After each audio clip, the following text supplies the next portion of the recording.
কোরআনে কারীম শোনার জন্য আমাদেরকে আল্লাহ একটা মন দিয়েছেন। কত মানুষ এলাকায় আছে, সবাই কিন্তু কাজকর্মের কারণে হয়তো আসতে পারেন না, অনেকে ইচ্ছা থাকার পরও আসতে পারেন না। কত মানুষ এখনো দেখবেন বিভিন্ন জায়গায় বসে গল্প করছে, কোরআনে কারীম শোনার মতো ভাগ্য আল্লাহ তাদেরকে দেয়নি। এটা হচ্ছে সৌভাগ্যের সোপান। মা আনজালনা আলাইকাল কোরআন লিতাশকা। হে নবী, কোরআনে কারীম আমি আপনাকে এই জন্য দেইনি যে আপনি মার খাবেন, আপনি অপদস্থ হবেন, অপমান হবেন, দুনিয়াতে আপনি না খেয়ে থাকবেন না। কোরআন দিয়েছি এই জন্য যে আপনি উপরে থাকবেন। হয়তো কাঙ্ক্ষিত মানের যেটা দরকার ওই পর্যন্ত আমরা অনেকে যেতে পারিনি, এই কারণে আমরা কোরআন থাকার পরেও না খেয়ে থাকি, মার খাই, অপমান হই, অপদস্থ হই। তাছাড়া আল্লাহর কথা তো মিথ্যা হওয়া অন্তত সম্ভব না। ওনার কথা মিথ্যা হওয়া সম্ভব? উনি অবশ্যই সত্য কথা বলেছে, কিন্তু আমাদের কাজকর্ম কেন জানি ওই পর্যন্ত যেতে পারছে না। আপনারা কথা বন্ধ করে এদিকে তাকান। তারাক্তু ফীকুম আমরাইন লান তাদিল্লু মা তামাসসাকতুম বিহিমা কিতাবাল্লাহ ওয়া সুন্নাতু রাসূলিহি। শেষ কথা ছিল এইটা। নবীজি বলেন, আমি চলে গেলাম, দুইটা জিনিস রেখে গেলাম তোমাদের কাছে, একটা আল্লাহর কোরআন আর একটা আমার সুন্নাহ। যদি এই দুইটা আঁকড়িয়ে ধরতে পারো, লান তাদিল্লু, কখনো তোমরা পথভ্রষ্ট হবে না, পথ হারাবে না। এখানে আরবি গ্রামার অনুযায়ী তাদিল্লু এই শব্দের আগে লান এসেছে। এই ভাই, আওয়াজ বাড়ি খায় কেন? ইকো দেওয়া লাগবে না, রিভাব দিলে সমস্যা, রিভাব দেন। আর আওয়াজ যা আছে আপনার রওশনের সাথে মতো না করে সব বাড়িয়ে দেন।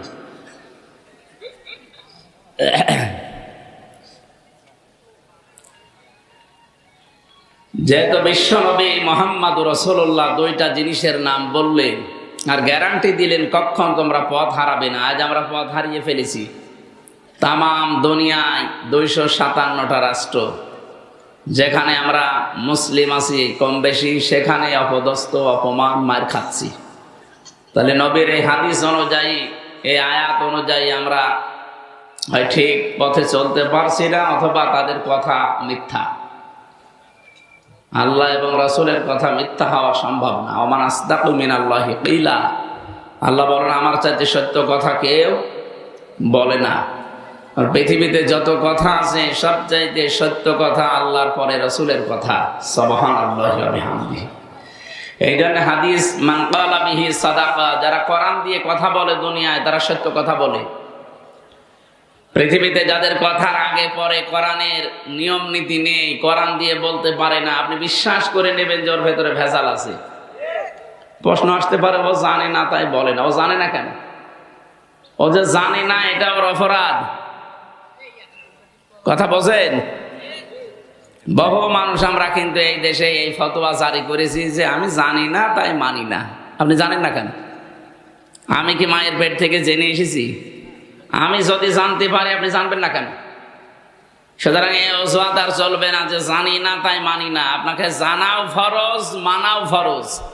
কেউ যদি ইসলামের কোন নিয়ম নীতি জানে, তার একটা ফরজ আদায় হয়েছে, মানি না, এই জন্য তার একটা গুনাহ হবে।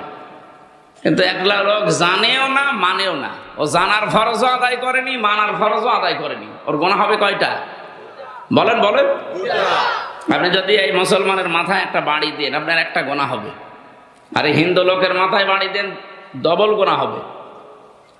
কারণ এই আমাদের কাছে সংখ্যালঘু, এদেশে মাত্র ৬-৭ ভাগ অন্য ধর্মের লোক আছে। আমরা 92 থেকে 93 ভাগ মুসলমান।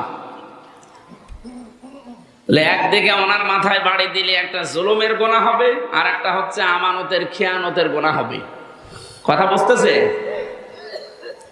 এই জন্য যারা এই অজুহাত পেশ করেন যে জানি না তাই মানি না, এটা অসুবিধা নেই। অসুবিধা নেই মানে আপনার ডবল গুনাহ হবে। আপনি মানেন না, জানেনও না, দুইটা ফরজে আপনি লঙ্ঘন করেছেন। সুতরাং এখন থেকে আমাদের এই ফতোয়া বাদ, এখন জানাও ফরজ। বলেন বলেন। তাহলে আপনি না জানলে মানবেন কি করি?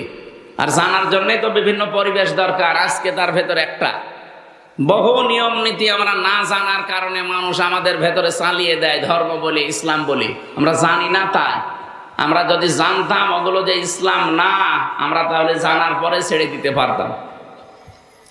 আমরা তেলাওয়াতকৃত আয়াত থেকে এই কথাগুলো আজকে অল্প সময়ের ভেতরে শোনার চেষ্টা করব ইনশাআল্লাহ। যে আল্লাহ আমাদেরকে নবীজির মাধ্যমে দুইটা জিনিস ছেড়ে গিয়ে গ্যারান্টি দিলেন যে আমরা পথ হারাবো না। এখন থেকে আমাদের উচিত হবে যে যেখানে আসি অন্তত এই দুইটা যেন হারিয়ে না ফেলি। আর যারা কোরআন দিয়ে কথা বলে, তারা যে সত্য কথা বলে এটা প্রমাণ অলরেডি হয়ে গেছে। কি কথা বলে না কেন? ফামান তাবিয়া হুদায়া ফালা খাউফুন আলাইহিম ওয়ালা হুম ইয়াহজানুন। যোগে যোগে আমার পক্ষ থেকে হেদায়েত যাবে, যদি অনুসরণ করতে পারো। আমি আল্লাহ গ্যারান্টি দিলাম, কোনো ভয়ও নেই, চিন্তাও নেই। এই 54 বছরে এটা যদি আমরা মেনে নিতে পারতাম, সত্যি আমরা ভয় এবং ভীতির ঊর্ধ্বে থাকতাম। আজ আমাদের ভয়, ভীতি, চিন্তা এই কারণে, কারণ আল্লাহর কথা আমাদের বিশ্বাস হয় না। আল্লাহর বাইরে যারা আছে, যাদের চরিত্রের অধপতন এমন জায়গায় পৌঁছিয়েছে যে শয়তান পর্যন্ত লজ্জা পায়, তাদের কথা আমাদের বিশ্বাস হয়। অথচ তাদের কোনো দলিল আছে? তাদের কাছে কোনো দলিল নেই, কথায় কোনো দলিল নেই। এ কথা বলছেন আমার? সুতরাং আজকে থেকে যারা কথা বলবে, সে যেই হোক, যদি কোরআন দিয়ে বলে, আবার কোরআন দিয়ে বললেও হবে না, ওই যে তাহিরি ভাইয়ের মতো, ও তো কোরআন দিয়েই বলে, কিন্তু সব বানানো। ও যা বলে সব ওর মন গড়া কথা, কিন্তু কোরআনের নামে চালিয়ে দেয়। এটাকে আমি বানিয়ে বলছি? ওয়াইন্না ফারিকাম মিনাল মুমিনিনা,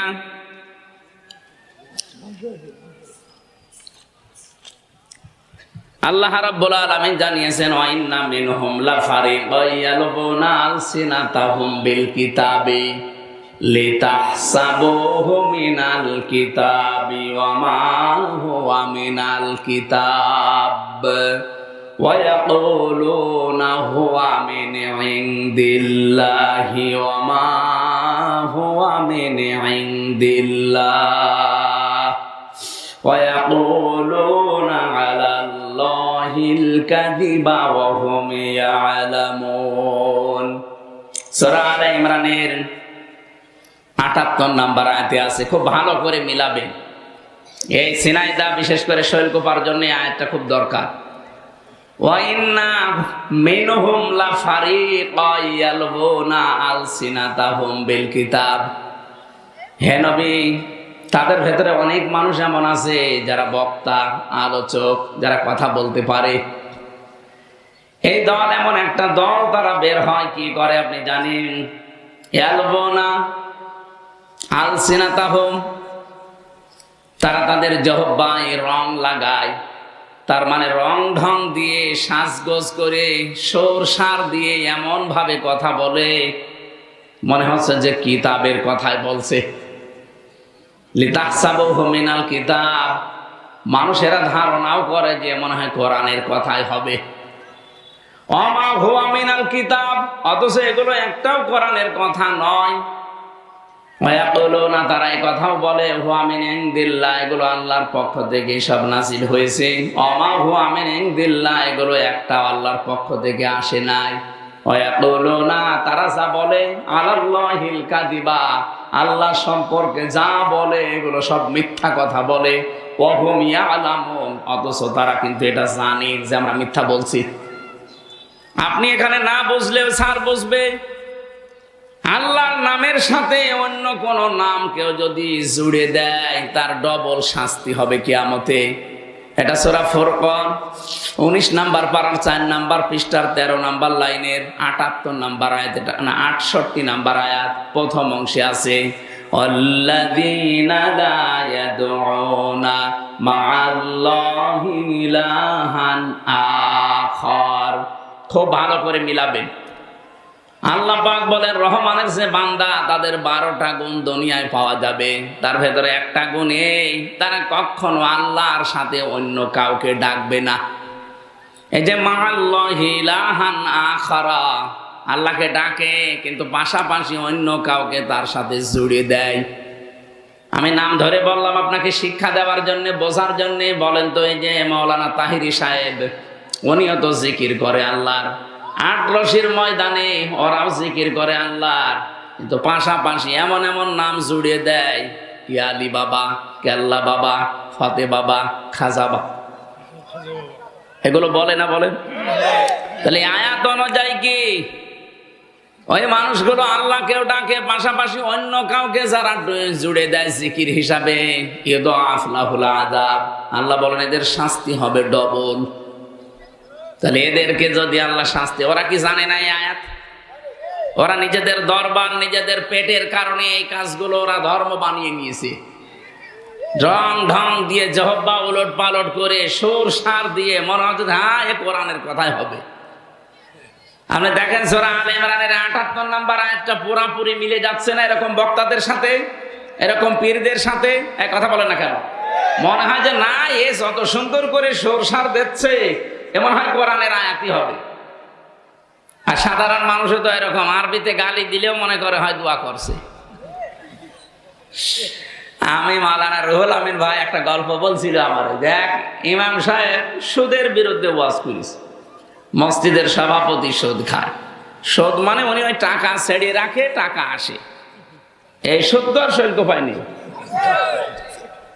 এটা কিন্তু মায়ের সাথে জেনা করার গোনা হচ্ছে। আপনার হাসতেছেন মানে আপনি টের পান কি করেন? আপনি ১,০০০ টাকা ছেড়ে রাখে, মাসে মাসে ২০০ টাকা করে বেশি দেয়। এটা যদি এলাকায় থাকে এটা বাদ দেওয়া লাগবে ভাই। কারা কারা এই কাজে আছেন ছেড়ে দেবেন, হাত তোলেন তো। আলহামদুলিল্লাহ, যাক এই এলাকায় তো আমার মনে হয় বলা ভুল হয়ে গেল।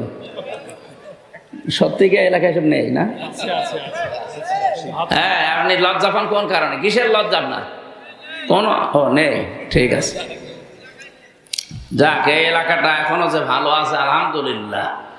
কিন্তু সেই দিন আমি ওই যে ইসে পেয়েছিলাম হরিণা কুণ্ড, ওনারা দেখলাম কয়েকজন হাত তুলেছে, টাকা ছেড়ে রেখেছে আর টাকা আসে। তাহলে ঝেনাইদা একই জেলায় ২ রকম নিয়ম চলছে, এরকম হইল না। তারপরেও যদি কেউ ভুল ভালো এগুলো করে থাকেন, আশা করছে আপনি ছেড়ে দেবেন। ছেড়ে দেবেন তো ইনশাল্লাহ? এই যে ইনশাল্লাহ বলছে, তার মানে আছে।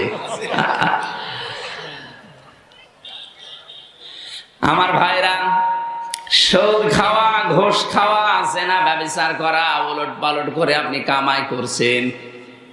বলেন তো যে মানুষগুলো এরকম উল্টো পাল্টা করে কামাই করে আর বলে বাবা শাহজালাল, মদের কাছে সব হালাল, আপনি হালাল করে নিলেন সব।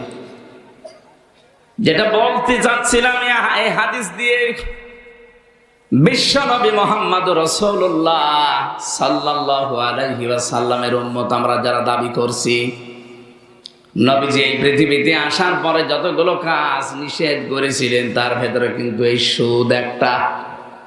কি সুদ একটা না? ৫০০টা নিষিদ্ধ কাজ আছে এই কোরআনে, তার ভেতরে সুদ একটা। মানে আলোচনা করতে করতে সুদের আয়াত যে এসেছে যে সুদ খাওয়া আর মায়ের সাথে জেনা করা সমান, সুদ খাওয়া আল্লাহ রাসূলের সাথে জেনা কি যুদ্ধ করার শামিল। এ কথাগুলো বলার পরে বেশ সুন্দর করে নামাজ হয়ে গেল। নামাজ পড়ার পরে যিনি সভাপতি আছে উনি বলছে, হুজুর আপনি আর ওয়াজের আয়াত পেলেন না, আপনি আমার দিকে তাকিয়ে তাকিয়ে আয়াতটা পড়লেন। আমি যে এলাকায় টাকা ছেড়ে রাখি এ তো সবাই জানে, আপনার বলার দরকার কি? ইমাম সাহেব কি ওইটা জেনে বলেছি? ঠিক আছে, আপনি যখন আমার অপমান করলেন এতগুলো মানুষের সামনে, আমার উলঙ্গ করে দিলেন, আপনার আমি আর রাখবো না, বাদ দিয়ে দিলাম। ঠিক আছে, ওখান থেকে গিয়েছে উপশহরে, ওই যে নাটোরের খেজুর তলা বলে আছে চলন বিলের ভেতরে, ওই এলাকায়। ওখানে ইমামতে নিয়ে আমি বেশ ভালোই করছিলাম, কয়েক সপ্তাহ গেল। কিন্তু প্রথম যে আয়াত তেলাওয়াত করেছি পর্দার আয়াত, পর্দার আয়াত আসার পরে সেক্রেটারি যিনি উনি ডাক দিয়ে বলছে, হুজুর আপনি একটা কাজ করলেন, আমার বউ না একটু ব্যারাকে চাকরি করে, একটু এলট পালট হয়ে যায়, আপনি তাই বলে এইভাবে বলবেন? মানুষ তো জানে যে আমার বউ চাকরি করে, আপনি বলতে গেলেন কেন?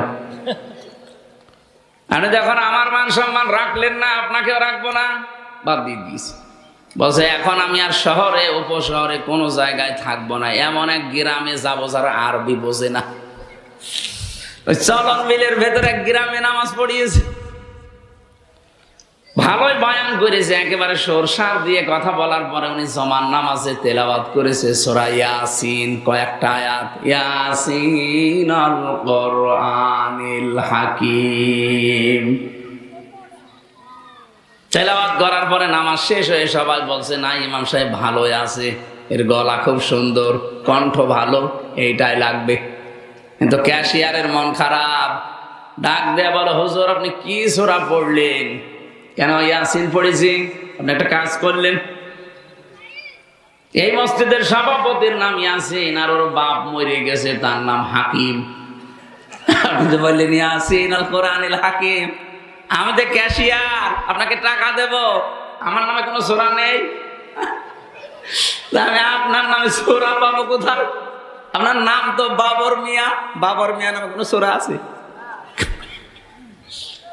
আগামী সপ্তাহে আমি জানি না, আমার নামে যেভাবে হোক একটা আয়াত পড়া লাগবে, যদি আগামী সপ্তাহে না পড়েন আপনার আমি বাদ দিয়ে দেব। ওই একটা সপ্তাহ ধরে চিন্তা করছে আমি বাবর মিয়ায় কনে পাবো, ওরা কোরআন খুলে দেখে না বাবর মিয়া নামে কোনো সূরা নেই। তো বাবর মিয়া নামে তো সূরা পড়া লাগবে, একটা বানিয়েছে। জমান নামাজে প্রথম রাকাতে সূরা ফাতিহার পরে পড়েছে ইয়া বাবর আনতা কালবন ওয়া আবুকা খিনজির ওয়া জাদ্দুকা হিমার ফাইন্নাহুম জাহিলুন। টান এমন দিয়া দিয়েছে মনে করছে কোরআনের আয়াতই হবে। নামাজ শেষ করার পর বলছে হুজুর কি আয়াত বললেন যে সব জায়গায় শুধু আমারই নাম? আপনি একটু বাংলা বলেন তো আয়াতের। বাংলা বলা যাবে না, না বলেন। বাংলা হচ্ছে হে বাবর নিশ্চয় তুই কুকুর, তোর বাবা শুকর, তোর দাদা গাধা, তোর 14 বংশ সব মূর্খ দল। একটা সূরা হইল, আরবি তো ভালোই লাগছে। ওর ইমামতি যাই ছিল আর থাকবে, ওরে ওই জায়গা থেকে বাদ দিয়ে দিয়েছে। আমি যেটা বোঝানোর জন্য উদাহরণটা বললাম, আজ ভাবেন তো কোরআনে কারিমের আয়াত তেলাওয়াত করার পরে এত সুন্দর করে সরসার দিয়ে তাহেরি ভাই এবং এই সুন্নি নাম নিয়ে ভণ্ডরা এমন সুন্দর করে তেলাওয়াত করে টান দেয়, মানুষ বলে আল্লাহু আকবার, মনে হচ্ছে কোরআনের আয়াত এগুলো আছে, অথচ সবগুলো বানানো, একটা কথা আয়াত ওইভাবে নেই। ওরা আয়াত পড়ছে ইয়া আইয়ুহাল্লাযীনা আমানুত্তাকুল্লাহা ওয়াবতাগু ইলাইহিল ওয়াসিলা, হে ঈমানদারেরা আল্লাহকে ভয় করো আর তাকে পাওয়ার জন্য একটা ওসিলা তালাশ করো। এই ওসিলাই হচ্ছে পীর সাহেব। এখানে কি পীরের নাম আছে? বলেন। ওরা বানিয়ে নিয়েছে, অথচ ওসিলার ব্যাখ্যা আপনি তাফসিরে খুঁজবেন। ওসিলা মানে নেক কাজ। ওসিলা মানে কি? ওসিলার 2 নম্বর অর্থ হচ্ছে ওসিলা হচ্ছে নবীর সম্মান। এগুলো বলে না, পীর সাহেব বানিয়ে নিয়েছে যে আল্লাহকে পাওয়ার জন্য পীর ধরা লাগবে। এখানে কোরআনের আয়াত পড়লে হবে না, যারা আছেন এই জন্য তো বলছে আপনাকে জানতে হবে হামজা যা বলে আসলে কোরআনে আছে তো নাকি ও উল্টো পাল্টা করে বানিয়ে বলেছে, এটা আপনাকে আগে জানা লাগবে, তাহলে আপনি শুনিয়ে মজা পাবেন। কি কথা বলেন না? এই যে দেখলেন না কতগুলো বক্তার নাম আল্লাহ বললেন যে বহু বক্তা এরকম আছে রং ঢং দিয়ে। লেসানের বহু বচন আলসেনা, লেসান মানে জহব্বা, জহব্বা উলট পালট করে সরসার দিয়ে কানে হাত দিয়ে এমন ভাবে টান মারে মনে হয় যে না কোরআনে আছে। এমনকি তারা বলেও ওয়ায়াকুলুনা হুয়া মিন ইনদিল্লাহ, এগুলো আল্লাহর পক্ষ থেকে এসেছে। আল্লাহ পাক বলেন না, এগুলো একটাও আমি আল্লাহ এরকম কথা নাজিল করি নাই। ওয়ায়াকুলুনা আলাল্লাহিল কাযিবা ওয়া হুম ইয়ালামুন। এই মানুষগুলো কিন্তু ভালোভাবে জানে যে আমরা যা বলছি এগুলো কোরআনের কথা না, আল্লাহর কথা না। জেনে শুনে ওদের ব্যবসার কারণে, দরবারের কারণে এগুলো বলে। এই বলেন তো এরকম মানুষ দেশে নেই? এটা রেকর্ড হচ্ছে, সারা দেশে কালকে যাবে। সুতরাং আল্লাহর সাথে যারা অন্য কাউকে জুড়ে ডাকেন, আপনি ভুল পথে আছেন, আপনার শাস্তি ডবল হবে। আপনি মনে করতে পারেন আলেম ডাকে, আলেমের সাথে আমি ডাকি, অসুবিধা কি? আরে ভাই, আলেম ও তো জালেম, ও তো জানা শোনার পর সত্য গোপন করে রাখছে। এক কথা বলেন না কেন? সুতরাং আপনি আমাকে আমি যা বলছি এটা আপনি কোরআনের তাফসিরের সাথে মিলান, আর ওর কথাটাও মিলান। জীবনে ওর কথা তাফসিরের সাথে মিলবে না, ওর বাবার সাথে মিলবে। কারণ ওর বাবা তো দরবার ঠিক রাখার জন্য ওটা বানিয়েছে, আর আমার তো দরবার নেই, আমার ঠিক রাখারও দরকার নেই। কথা বলছে না কেন? তাহলে ডবল শাস্তি হবে কোন মানুষের? যারা আল্লাহর সাথে অন্য কাউকে ডাকেন তাদের। সুতরাং আজকে থেকে মরণ পর্যন্ত জিকির হবে আল্লাহর, কিন্তু আল্লাহর পাশাপাশি অন্য কাউকে আর ডাকা। বলেন বলেন, সে খাজা বাবা হোক, দয়াল বাবা হোক, ন্যাংটা বাবা হোক, আগলা বাবা হোক, মাগলা বাবা হোক, কোন বাবার নাম জিকিরে জায়েজ নেই। এমনকি রাসূলুল্লাহর নামেও জিকির করা জায়েজ নেই। রাসূলুল্লাহর নামে হবে দরুদ শরীফ। আমার সাথে একজন জেলে ছিল, এই 3টা বছর আমি পেয়েছিলাম তাকে। ওই যে সোহেল চৌধুরী হত্যা মামলার আসামি মামুন, 30 বছর জেল ছিল, 25 বছর পরে বের হয়েছে। মাঝে মাঝে দেখতাম রাত্রে 2:30 3টায় উঠতাম আমরা তাহাজ্জুদ পড়তে, আর ও উঠতো জিকির করার জন্য। উঠে একেবারে জিকির আরম্ভ করেছে, তাও জাতের জিকির না, জিকির করছে ইয়া রাসূলুল্লাহ, ইয়া রাসূলুল্লাহ। কি গো? মাওলানা মামুনুল হক আর আমি ওনাকে ডাকলাম, ভাই কি করেন আপনি? হুজুর জিকির করি। জিকির মানে ইয়া রাসূলুল্লাহ, ইয়া রাসূলুল্লাহ কিসের জিকির? বলছে রাসূলের ইশকে। রাসূলের ইশকে কোনো জিকির আছে? আরে ভাই, জিকির হবে তো আল্লাহর নামে। কে শিখিয়েছে আপনাকে আন্দাজে জিকির? উনি ওই দিন বলেছিল, মামুন সাহেব, হামজা সাহেব আমাকে শিখিয়ে দিয়েছে। একজন পাগড়িওয়ালা হুজুর এসেছিল জেলে, সবুজ পাগড়ি মাথায় দেয়, তার মানে মাছ ভান্ডারি। এই হুজুর এসেছিল জেলখানায় জমি জায়গার কেস নিয়ে, তার সাথে আমি ছিলাম, তার কাছে জিকির শিখেছি। ওই তখন থেকে আমি চালাচ্ছি ইয়া রাসূলুল্লাহ, ইয়া রাসূলুল্লাহ। বললাম সে নাই, বুঝে শুনিয়ে ভুল করেছে, আপনি হয়তো না জেনে ভুল করছেন, আপনাকে আর ভুল করতে দেব না। বলেন, জিকির রাসূলুল্লাহর নামে হবে না, জিকির হবে শুধুমাত্র আল্লাহর নামে। দেখলাম তার পরের কয়েকদিন উনি পাল্টিয়ে গেছে, আর ওরকম করে না। এবার আমরা যে আয়াত পড়েছিলাম ওই আয়াতের সাথে মিল আছে, ওইদিকে আমরা যাচ্ছি। রব্বুল আলামিন বলেন, ইত্তাখাযু আহবারহুম ওয়া রুহবানাহুম আরবাবাম মিন দুনিল্লাহ ওয়াল মাসীহ ইবনে মারইয়াম। এখানে ইহুদি খ্রিস্টানদের কথা আল্লাহ রূপেতে জানিয়েছেন। সূরা তাওবার 31 নম্বর আয়াত। রব্বুল আলামিন বলেন, বহু মানুষ এমন আছে এই পৃথিবীতে, তারা তাদের আহবার এবং রুহবান, তার মানে এখানে 2টা কথা জানিয়েছেন। আহবার মানে ধর্মীয় পণ্ডিত যারা, আর রুহবান মানে যারা বৈরাগ্য, সংসার ধর্ম মানে না। এই যে পীর ফকির যারা দাবি করে, লালনের মাজারে যারা যায়, ওদের নাকি সংসার ধর্ম নেই, ওরা আল্লাহর রাস্তায় বেরিয়ে পড়েছে। ওটা আল্লাহর রাস্তা না, ওটা শয়তানের রাস্তা। দুনিয়ায় যত নবী রাসূল পাঠিয়েছে প্রত্যেকের সংসার ছিল না, খালি ঈসা নবীর বাদ দিয়ে। তিনি বৈরাগ্য না, তিনি দুনিয়ার সংসার ত্যাগী ছিলেন, তিনি সংসার ধর্ম করে যেতে পারেননি। কারণ তিনি এত ভক্ত হয়েছিলেন আল্লাহর আখিরাতের, যে একটা খাবারের জন্য, একটা পানি খাওয়ার জন্য একটা গ্লাস ছিল কাছে, কৌটা। উনি একবার লক্ষ্য করে দেখলেন সাগরের পাশ দিয়ে যাওয়ার সময়, যে সাগরের পাশ থেকে একজন পানি তুলে খাচ্ছে, নদী বা সাগর থেকে। সেই লোকটা জগও নেই, গ্লাসও নেই, তার কাছে কাপও নেই, হাতের আজলিতে পানি তুলে খাচ্ছে। ওর দিকে তাকিয়ে তাকে চিন্তা করলেন, আল্লাহ, এই লোকটা একটা গ্লাস দিয়ে পানি খাবে, সেই গ্লাসও ওর নেই, আর আমি একটা নবী, আমার গ্লাস থাকবে কোন কারণে? ও ছাতা আমার দরকার নেই, ফেলে দিলেন সাগরে। তা আপনি সেরকম হতে পারবেন? আপনি তো উল্টা পাল্টা কাজ করে বেড়ান, মহিলা নিয়ে গাঁজা খেয়ে আপনি চোখ মুখ লাল করে থাকেন। আপনি কিসের বৈরাগ্য অনুসরণ করেন? আপনি সূরা হাদীদের ভেতরে আল্লাহ রাব্বুল আলামিন, সূরা হাদীদের ভেতরে আছে, এটা আমি পেয়েছিলাম জেলখানায় থাকতে, আমি পড়ে পড়ে এটা বের করেছিলাম। সূরা হাদীদ থেকে শোনাচ্ছি, আগে একটু শিক্ষাটা দিয়ে দেয়। রাব্বুল আলামিন বলেন, وجعلنا في قلوب الذين اتبعوه رأفة ورحمة ورهبانية ابتدعوها ما كتبناها عليهم إلا ابتغاء رضوان الله فما رعوها حق رعايتها। তার বাংলা সামারাইজ বাংলা অর্থ হচ্ছে, তোমরা কি ওই রকম হতে পারতে না যারা সংসার ধর্ম দুনিয়ার সব কিছু ত্যাগ করে দিয়ে আল্লাহ সন্তুষ্টির পথে নেমে পড়েছে, তোমরা তো তাদের মতো হতে পারোনি।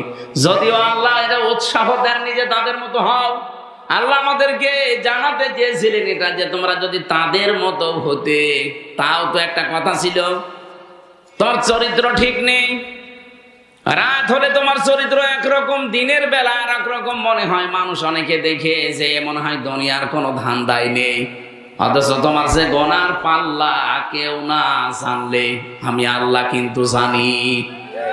এই পীর ফকির যাদের নাম বলেন অনেকে ভয় পানিতে দেখলে মানে না এর ভেতরে মাল আছে, কিচ্ছু নেই, মাল যা আছে সব দেখা যায়। এই কথা বলছে না কেন?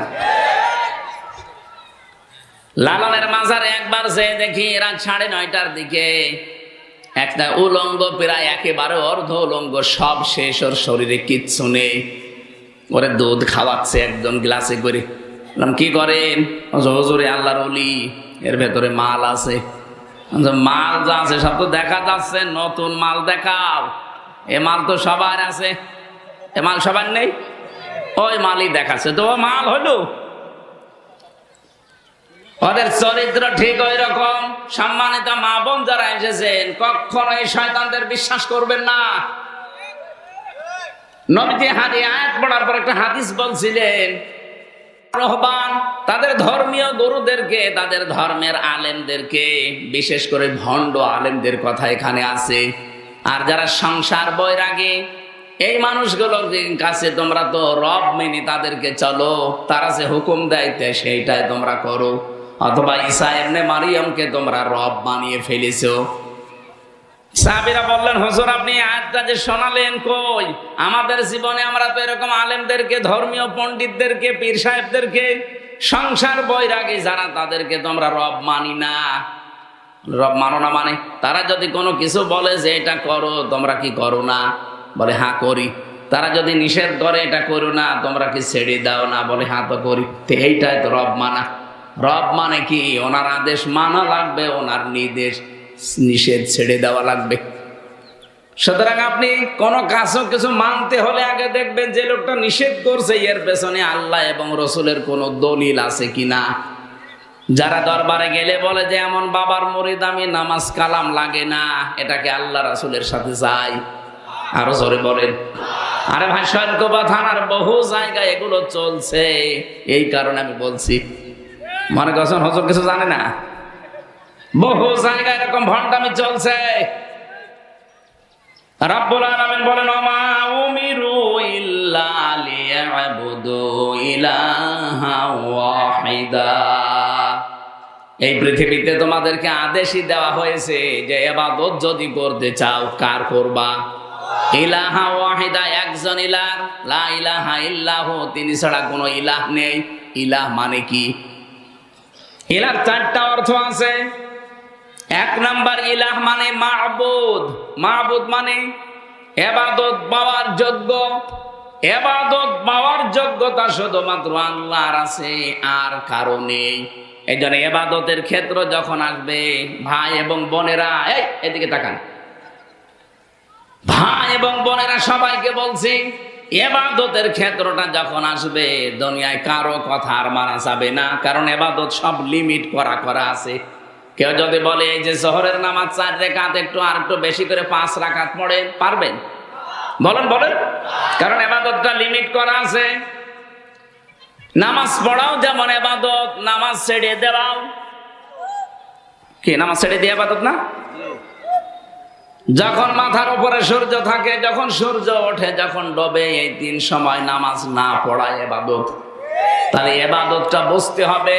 ইবাদত হচ্ছে আল্লাহর হুকুম যেটা আসবে মেনে নেওয়া, যেটা আসবে নিষেধ ওটা ছেড়ে দেওয়া। ওটা যদি আপনার ভালো নাও লাগে তাও মানা লাগবে। কথা বলেন না কেন? তাহলে এখান থেকে আমরা শিক্ষা পেলাম কি, যেহেতু আল্লাহ এক ইলাহা ওয়াহিদা, একজন ইলাহ। ইলাহ শব্দের প্রথম অর্থ বললাম মাহবুদ, আর মাহবুদের বাংলা অর্থ হচ্ছে ইবাদত পাওয়ার যোগ্য। ইবাদত পেতে হলে আল্লাহ বাদে কোনো সত্তা নেই, পৃথিবীতে কেউ নেই যে তার ইবাদত করা যাবে।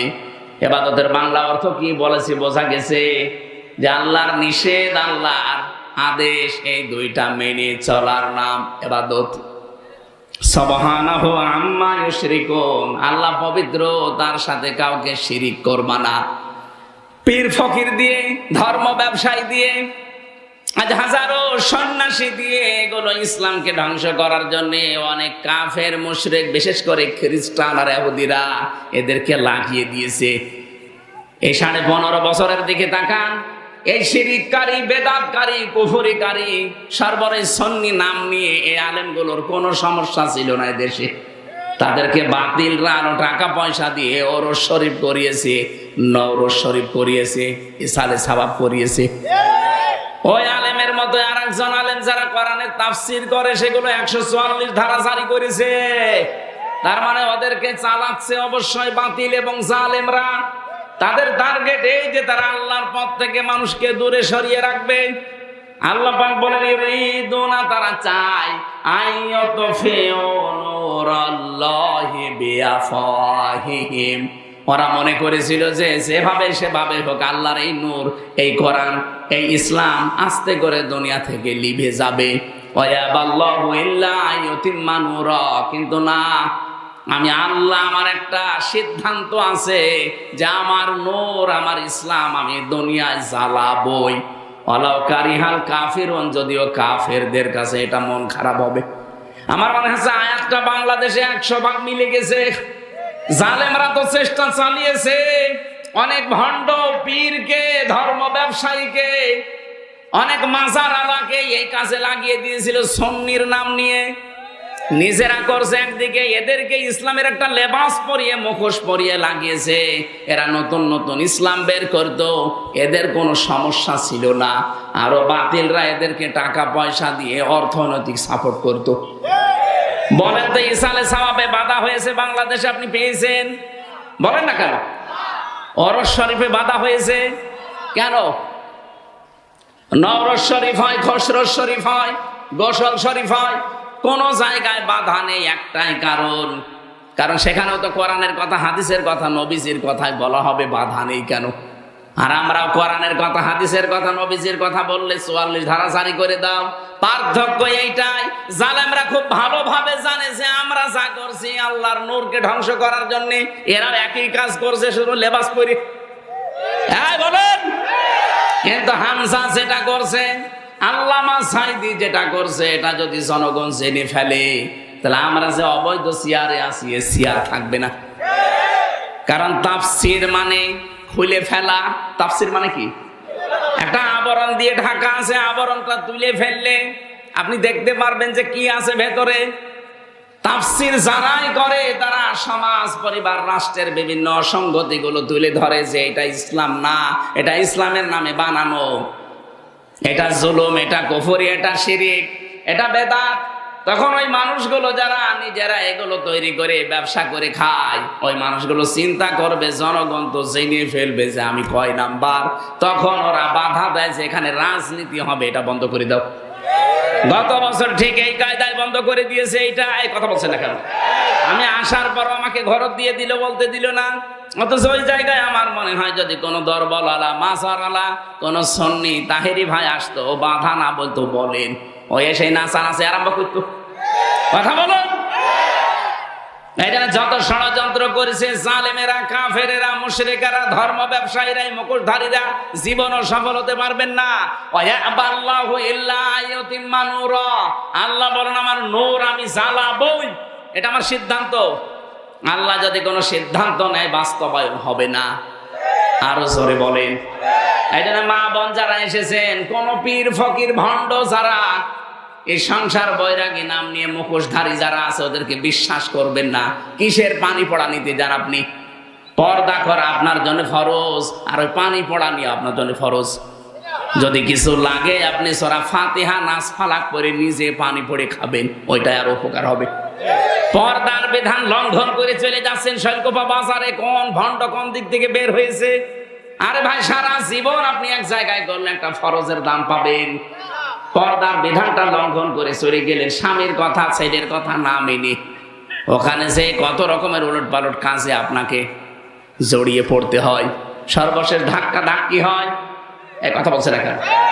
কত মেলায় যায় মেয়েরা, কত অনুষ্ঠানে যায়, ওরসে যায়, নারী পুরুষ এক জায়গায় জিকির করে। এই বলেন তো, এখানে যারা পুরুষ মানুষ বসে আছে না, এদিকে তাকান, মহিলা প্যান্ডেল এদিকে নেই বলেন। ওই যে জায়গাগুলো ফাঁকা পড়ে আছে, এখন যদি বলি মা বোনেরা এসে এই মাঝে মাঝে বসে পড়েন, জায়েজ আছে? জায়েজ নেই মানে? এখানে যদি জায়েজ না থাকে তাহলে দরবার গুলোতে নারী পুরুষ এক জায়গায় জিকির করে জায়েজ হয় কি করে বলেন? আপনি এখানে মেনে নিতে পারছেন না, ওইটাও তো কোরআনের অনুষ্ঠান বলে চালিয়ে দেন। তাহলে এখানে যদি জায়েজ না থাকে নারী পুরুষ এক জায়গায় বসে জিকির করা, কোরআন শোনা, তাহলে ওই জায়গায় এক জায়গায় পর্দা লঙ্ঘন হয় না। তো ইসলাম আপনি বোঝেন না কেন? আপনি সব যে সমান মনে করেন যে ওরাও যায় এরাও তা না। আকাশ পাতাল ওগুলো ধ্বংস করার জন্য মুখোশ পরেছে।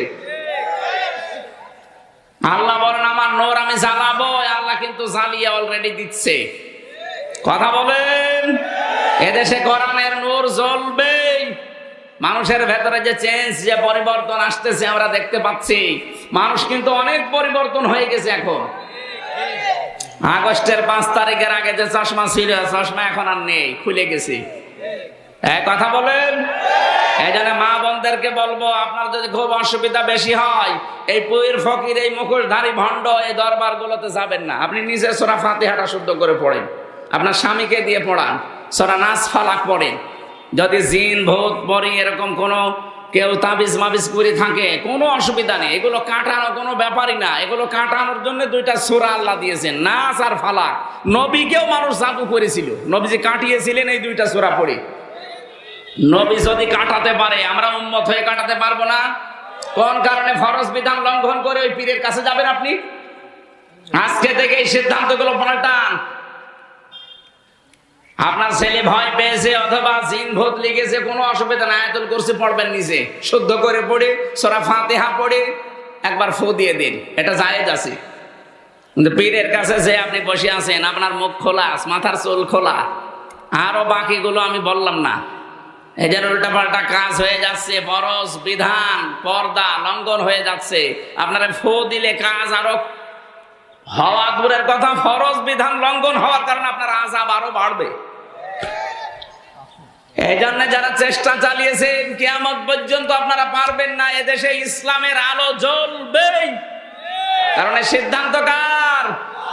কাফেরদের যতই মন খারাপ হোক, ওয়াল্লাযী আরসালা রাসূলাহু বিল হুদা, তিনি সে আল্লাহ যিনি তার রাসূলকে পাঠিয়েছেন সত্য দিন সহকারে, লিযুহিরাহু, যিনি ইজহার করবেন। ইজহার মানে প্রকাশ করা।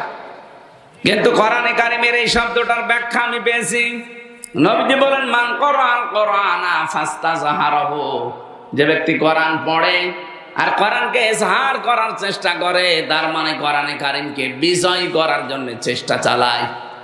এই জন্য আমাদের উদ্দেশ্য হচ্ছে, আল্লাহ যেহেতু তার রাসূলকে সত্য দিন সহকারে পাঠিয়েছে, এই পৃথিবীতে 4,500 ধর্ম এখন আছে, সব কিছুর উপরে আল্লাহ কোরআনে কারিমকে, রাসূলের এই বিধানকে তিনি বিজয়ী করবে। এই দায়িত্ব আমাদেরকে আল্লাহ দিয়েছেন, যদিও করবেন তিনি আমাদের মাধ্যমে। এখন যদি এই মাধ্যম হিসাবে আপনাকে আল্লাহ না পায়, যে উদ্দেশ্য নিয়ে আল্লাহ আপনাকে পাঠিয়েছিল, আপনি উদ্দেশ্য সফল করেননি। জমিনে আল্লাহ আপনাকে পাঠিয়েছিলেন খলিফা হিসাবে, খেলাফতের দায়িত্ব যদি আপনি ঘাড়ে তুলে না নেন, তা আপনাকে পাঠানো আল্লাহর কি হয়েছে? কিছুই হয়নি। এই জন্য আপনি খেলাফতের দায়িত্ব হাতে তুলে নেবেন, কাঁধের উপরে তুলে নিয়ে জীবন যতদিন আছে, জীবনের শেষ দিন পর্যন্ত চেষ্টা চালিয়ে যাবেন। অধ্যক্ষ কি নাম যেন ওনার, সিরাজ অধ্যক্ষ সিরাজ আলী।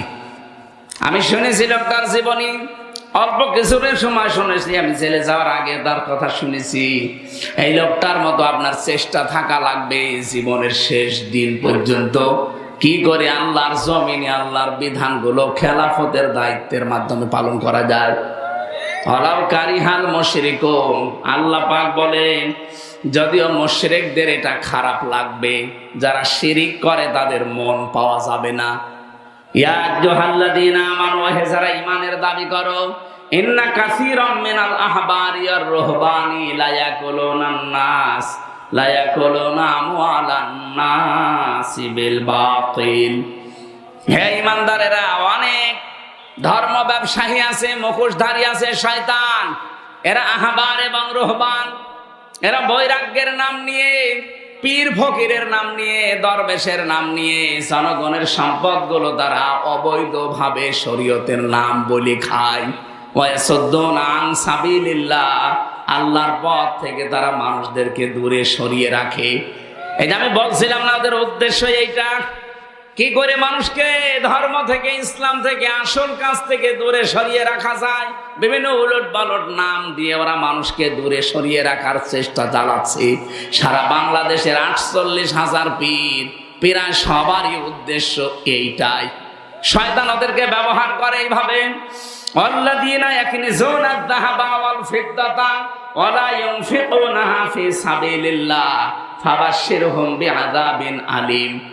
যে মানুষগুলো তাদের স্বর্ণ রূপা জমা করে রাখে আর এগুলো আল্লাহর রাস্তায় খরচ করে না, এদেরকে আপনি যন্ত্রণাদায়ক শাস্তির সুসংবাদ দিন। মেয়েরা যারা এসেছেন, আপনার শাড়ির সংখ্যা কত আপনি নিজেও জানেন না। আলমারির ভেতরে 3 পিস শাড়ি দিয়ে, লেহেঙ্গা দিয়ে ভরে গেছে। এরপরও বিভিন্ন অনুষ্ঠান আসলে, বিভিন্ন দিবস আসলে স্বামীকে চাপ দেন যে আমার আরেকটা লাগবে। যত আছে এইটারই তো আপনি এখনো সাদকা করেননি, যাকাত দেননি। শুধু সোনার উপর যাকাত দেওয়া লাগবে না, পৃথিবীর প্রতিটি জিনিসের যাকাত আছে, শরীরেরও যাকাত আছে। এই কথা বলছেন না কেন? শরীরের যাকাত নেই? শরীরের যাকাত হচ্ছে রোজা রাখা, প্রতি সপ্তাহে 2টা, সোমবার বৃহস্পতিবার, প্রতি মাসে 3টা, 14, 13, 14, 15, আর প্রতি বছরে হচ্ছে কমপক্ষে 30টা, ওই যে রমজানে। এরপরে আরো নফল রোজা আছে, শাওয়ালের চাঁদে রোজা আছে, রজবের চাঁদে রোজা আছে, মুহররমের চাঁদে রোজা আছে। এগুলো দিলে আপনার শরীরের যাকাত আদায় হবে, শরীরকে আপনি সুস্থ রাখতে পারবেন। বলেন তো, শরীরের যদি যাকাত থাকে তাহলে আপনার শাড়ির যাকাত নেই। কোন কারণে 30টা শাড়ি আপনি তুলে রেখেছেন, অথচ আপনার নিজের আপন ছোট বোন ও শাড়ির অভাবে অলঙ্গ অর্ধলঙ্গ থাকে। আপনার নিজের চাচাতো ভাবির শাড়ি নেই, কি করবেন এই শাড়িগুলো? এখনো যদি মরে যান, 30টা শাড়ি আপনার স্বামী আরেকটা বিয়ে করে সেই বউকে দিয়ে দেবে। সুতরাং বেঁচে থাকতে এগুলোর হক আদায় করবেন। যারা এগুলোর হক আদায় করতে চান না, আল্লাহর রাস্তায় খরচ করেন না। বহু মহিলার কাছে টাকা আছে, আশপাশের কোন গরিব মহিলা এসে যদি বলে, আপা, ভাবি, 100-200 টাকা, 500 টাকা একটু ধার দেন বা এমনি দেন, ও দিতে তো চাই না, আরো ছাড়ি মারে। ও আবার নামাজ পড়ে বলে, রোজা রাখে। কিসের নামাজ পড়েন আপনি? একজন মানুষকে যদি কেউ ধার দেয় তার ডবল সওয়াব হয়, যদি দান করে তার একটা সওয়াব হয়। ধার দিলে ওই মানুষটার উপকার হলো এক, আর আপনি তাকে সাহায্য করলেন। সুতরাং আমরা যদি সামর্থ্য থাকে দান করে দিয়েন, আর যদি দান করতে নাও পারেন অন্তত তার বিপদ উদ্ধার করার জন্য ধার দিয়েন। কত মহিলার কাছে ধনী যারা এলাকায়, তাদের কাছে গরিব এলাকার মানুষেরা আসে, এরকম আসে না? যারা এগুলো খরচ করতে চান না, আল্লাহর রাস্তায় খরচ করা থেকে আপনি বিরত থাকেন। আল্লাহ রাব্বুল আলামিন বলেন, ইয়াউমা ইউহমা আলাইহা ফি নারি জাহান্নামা ফাতুকওয়া বিহা জিবাহুহুম ওয়া জুনুবুহুম ওয়া যুহুরুহুম হাযা মা কানাসতুম লিআনফুসিকুম ফাযুকু মা কুনতুম তাকনিজুন। যারা তাদের সম্পদের যাকাত দেননি, 7.5 ভরি সোনার উপরে হয়ে গেছে, যাকাত দেননি। 52.5 ভরি রূপার উপরে হয়ে গেছে, যাকাত দেননি। প্রশ্ন আসতে পারে, আমার 7.5 ভরি না, আমার 7 ভরি হয়েছে, হাফ ভরি হলে জাকাত দেওয়া লাগবে, এই জন্য আমার কিনি না। এরকম চালাক মানুষ নেই? বাংলাদেশ গরিব দেশ। এই দেশের হিসাব করে আপনি যদি সর্বোচ্চ এখন 92,000 টাকার স্বর্ণ, রৌপ্য, ব্যাংকের টাকা, বাক্সের ভেতরে টাকা আছে, এগুলো সব যা হিসাব করে দেখবেন, যদি 1 বছরের সম্পদগুলোর উপরে পার হয়ে যায় 92,000 টাকার মালামাল সব মিলে যদি হয়ে যায়, আপনাকে 100 টাকায় 2.5 টাকা জাকাত দেওয়া লাগবে। যদি কেউ জাকাত না দেন, আপনার নামাজ হবে না। কারণ যেখানে নামাজের কথা সেখানে জাকাতের কথা। মনে মনে মনে ভাবছে যে ঠিক আছে, নামাজ যদি না হয় সতা নামাজও পড়বো না। সেদিন কোন জায়গায় যেন এক মাসলা বলেছিলাম যে ফাসাল্লি রাব্বিকা ওয়ানহার, যে নামাজ পড়ো, কোরবানি করো। নামাজ পড়ে না, কোরবানি করে, ওর কোরবানি হবে না। ও বলছে ঠিক আছে, নামাজও পড়বো না। নামাজ তো পড়ি না, ঠিক আছে, কোরবানি যদি না হয় ও কোরবানিও দেব না, দরকার হয় টাকা আমি আরো জমা করবো। আপনারা এরকম আর ভুল বুঝেন না। যেখানে নামাজের কথা সেখানে জাকাতের কথা আল্লাহ দিয়েছেন। এই জন্যে এই পরিবেশটা তো ঠিক রাখা লাগবে। যারা জাকাতের সম্পদগুলো না দিয়ে নিজের কাছে কক্ষিগতভাবে রেখে দেন, আপনার শত্রু দিনের পর দিন বাড়তে থাকবে। আর কিয়ামতের ময়দানে এই মালগুলো আমার আল্লাহ আগুনে জ্বালাবে, জাহান্নামের আগুন দিয়ে। এরকম বড় বড় শিক গরম করে কপালের উপরে, বুকের উপরে, পিঠের উপরে লাগাবে আর বলবে এইটাই তোমার সেই মাল, এখন কেমন লাগে, মজা চাকো। এই বিপদ আসার আগে আমরা যেন পরিবর্তন হই আয়াতগুলো থেকে। আল্লাহ তাওফিক দেন, আমিন, আল্লাহুম্মা আমিন। লা হাওলা ওয়ালা কুওয়াতা ইল্লা বিল্লাহিল আলিয়্যিল আযীম। আল্লাহুম্মা ইগফিরলি ওয়ারহামনি ওয়াহদিনি ওয়াফিনি ওয়ারযুকনি ইয়া রাব্বাল আলামিন। তাফসীরুল কোরআন মাহফিল খন্দক বাড়িয়া শালকফাস হিনাইদা। দিনের বেলা কোরআনে কারীম থেকে কিছু সঠিক কথা আমরা শোনার চেষ্টা করেছি। আল্লাহ তুমি এগুলো আমাদের জীবনে মেনে চলার তৌফিক দাও। এ মাহফিলের আয়োজন করতে গিয়ে তোমার যে বান্দারা শ্রম দিয়েছে, বিশেষ করে এ প্রতিষ্ঠানের প্রতিষ্ঠাতা মরহুম অধ্যক্ষ সিরাজ আলী, আল্লাহ তার কবরটা জান্নাতুল ফেরদাউস বানিয়ে দাও।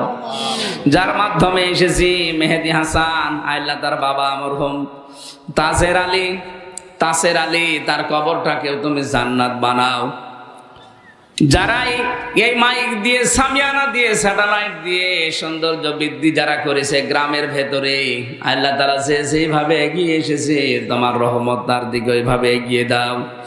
মরহুম আব্দুল গফর বিশ্বাস দোয়া চেয়েছি, আল্লাহ তাকে তুমি মাফ করো। খন্দকার আশরাফুল ইসলাম তার মায়ের সুস্থতার জন্য দোয়া চেয়েছে, শেফায়ে কামেলা আজেলা নসিব করো। আল্লাহ তাআলা বাংলার সাবেক তিনবারের প্রধানমন্ত্রী বেগম খালেদা জিয়া সুস্থতার জন্য সেই লন্ডনে গেছে চিকিৎসার জন্য, আল্লাহ মেহেরবানি করে তার শেফায়ে কামেলা আজেলা নসিব করে দাও। তার সন্তানটা পরবাসী হয়ে আছে, জনাব তারেক জিয়াকে আবার দেশের সন্তান দেশে ফিরিয়ে দাও। তার স্বামী শহীদ রাষ্ট্রপতি জিয়াউর রহমানকে তুমি কবরে জান্নাত দান করো। তার ছোট সন্তান আরাফাত, আল্লাহ আরাফাত রহমানকে তুমি মাফ করে দাও।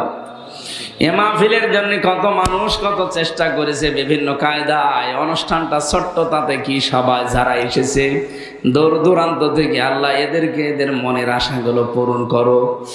মা বোনদেরকে তুমি রোগ শোক থেকে বাঁচাও। এদেরকে তুমি খাদিজার মতো, আয়েশার মতো বানিয়ে দাও। আল্লাহ আমার মা বাবাকেও ক্ষমা করে দাও। ডক্টর হাবিবুর রহমান